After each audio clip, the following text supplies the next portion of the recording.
Bangladesh premier league BPL পরের মৌসুমে ঢাকা দলের মালিকানা বদলে যাচ্ছে। ফ্র্যাঞ্চাইজিটির নতুন মালিক চিত্রনায়ক শাকিব খানের কোম্পানি রিমার্ক হারলেন।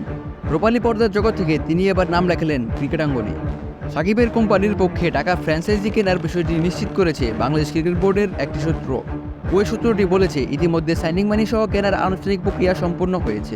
প্রসাধনী ও হোম কেয়ার পণ্যের প্রতিষ্ঠান রিমার্ক হারলেন, আর এই কোম্পানিটির পরিচালক চিত্রনায়ক শাকিব খান। এর মাধ্যমে দেশের সবচেয়ে বড় ঘরোয়া এই টুর্নামেন্টে যুক্ত হতে যাচ্ছেন বাংলা সিনেমার এই সুপারস্টার। বিপিএলে বেশ কয়েকবার ঢাকা ফ্র্যাঞ্চাইজির মালিকানা পরিবর্তন হয়েছে, এবারও তাই হলো। তবে আদৌ কি সামনের আসরে বিপিএল অনুষ্ঠিত হবে কিনা সেটা নিয়ে রয়েছে শঙ্কা। দেশের বর্তমান রাজনৈতিক বিভিন্ন পরিবর্তনের সাথে সাথে ক্রীড়াঙ্গনেও পরিবর্তনের হাওয়া লাগা শুরু হয়েছে। ইতোমধ্যে বিসিবি সভাপতি নাজমুল হাসান পাপন পদত্যাগ করবেন বলে সিদ্ধান্ত নিয়েছেন।